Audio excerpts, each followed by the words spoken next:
Well, I found myself in a very, very depressed state. He found himself in a very, very depressed state. Now remember, in all the videos we covered, Haas said that he went to the projects because he wanted to die, right? He wasn't depressed. He was jealous of Cassie. When Cassie got the judgment against Diddy, the settlement, Haas lost his mind. Now, the reason why Haas lost his mind is not just because of the money. It was because a woman got not only more attention, but she got a verdict overnight. And he compared it to himself, and he got jealous and decided to drink and go out to the projects and make threats against mothers and children. This is what he did. Let's get back to those tapes. Let's go. I was in the house. I was actually like going over to Cassie in the P. Diddy situation. See, he went over the Cassie and Diddy situation. And what messed him up mentally is the fact that once Cassie's story came out, his story was no more important to anyone. Nobody was talking about Haas and Bambaataa. Nobody cared. The headlines is Cassie and Diddy. And then because Diddy's ex-bodyguard is out there airing out the tea and the dirty laundry, it also, I guess, maximized the algorithm to push Cassie's story. So Haas became invisible. And he said, you know what? I'm going to go to the projects, make a big scene. Hopefully I could get back in the algorithm. And it ended up backfiring on him because nobody really believes it. Nobody don't. I already exposed everything, right? So now they're using Vlad TV to push his story. You be the judge. And it took me back to a bad place with the Afrika Bambaataa story. What bad place did it take you back to? Because on Queen's Flip, we reviewed a video. I still got to get that video on my Patreon. So if you subscribe to the Patreon, my apologies. I've been busy. I'll try to get that video up tomorrow. A lot of things that I got to do. But I made a 5-hour video of me reviewing the Queen's Flip interview with Hassan Campbell. In that interview, Haas said that he was never penetrated by Bambaataa. So I'm trying to figure this out. I'm like, listen, if you were never penetrated, what are you crying about?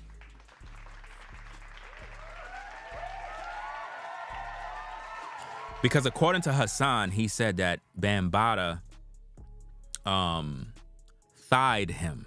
Some phenomenon called thighed him, where Bambaataa greased himself up, put a bunch of grease on himself, greased up his balls, and rubbed it against Hassan's cheeks. This is what he's saying, all right? So I'm trying to figure this out. If this happened to you when you were a teenager, how is it at 47 years old, you're so hurt and depressed and broken? It doesn't make any sense. You had to been taking heavy meat. He had to put the wood inside of you in order for you to be, I guess, distraught and depressed. He had to take your manhood from you. You know? And you also said that he wasn't the first, which means you got molested by a family member. These are things that Hassan said. Hassan said on the Queen's Flip podcast that a family member molested him. So he already had heavy meat inside of him from way back in the day. And he also talked about how a woman molested him. This is what he's saying. and some other people. He claimed he was broken in already. So by the time Bambaataa came in, he was already done open up for the meat. I'm just giving you the news. This is exactly what he said. These are his words. You know? Well, let's get back to the tapes. So for me, after drinking all night, like literally all night. Why would you be drinking all night if you're a father and have kids in the house? What kind of responsible adult does that? And then to put your life in danger when you got kids to take care of. You're very selfish, sir. I'm surprised nobody called the cops to give you a wellness check, to check on your house to see if you're well, to see if the kids are safe. Especially after hearing these interviews. I found myself in Bronx River, setting up my camera. Why would you set your camera up if you wanted to die? Why would a gangster that went to the projects to die set up a camera? And just venting. Like, I really pretty much was just letting off some steam because I feel like the elders in Bronx River Projects failed me. Bro, you're 47 years old and you're talking about the elders in Bronx River failed you? You're 47 years old, bro. Like, this is embarrassing. Because you're talking about the elders in Bronx River. The elders are already done dead, bro. Let's just call it what it is. The elders in Bronx River are dead. You're 47. They're either dead or they're in a nursing home. So I don't know what you mean by they failed you. The ones who failed you, number one, mom, she failed you. Your daddy, he failed you. Any family members you have, they all failed you because you told them and they didn't do nothing. You said that Bambaataa was taking care of your household, buying food and groceries. This is what you said. You're lucky I don't have those clips to put in this particular stream, but if you want to hear all of that, I've done streams where I showed the receipts, where Hassan came on camera and he said that Bambaataa bought groceries for the house and provided protection for his family, all while molesting him.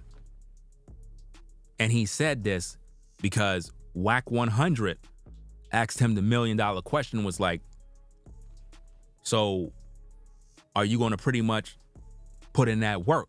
Y'all know what work mean. Since you're a gangster, since you're a shooter, right? You got the choppers. Okay, cool. Go in them streets and put in that work. Let's see you put in that work, Hassan. What he told Whack? He said, I don't got it in me to take out Bambaataa. I don't really got it in me, fam. I can't do it.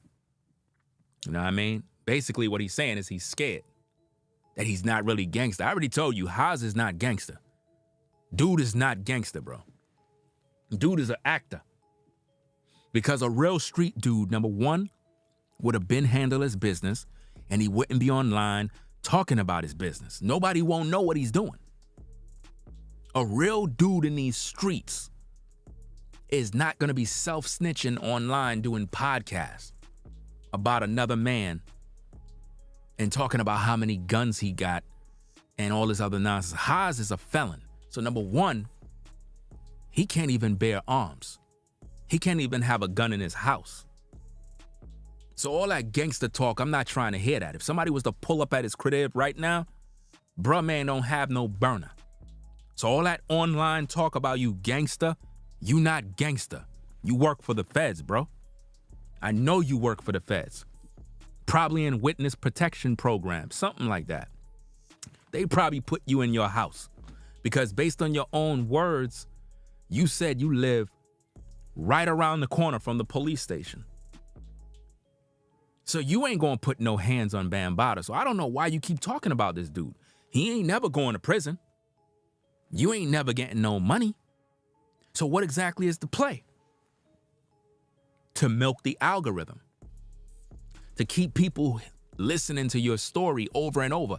Nothing's gonna ever happen to Bambaataa. The man is probably in his late 60s. You don't want him to go to jail because when you went to the projects, Haas said that he wanted street justice and he couldn't even get that.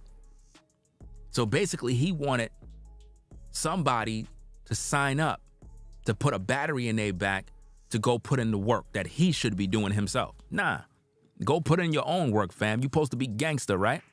Go get the shooters.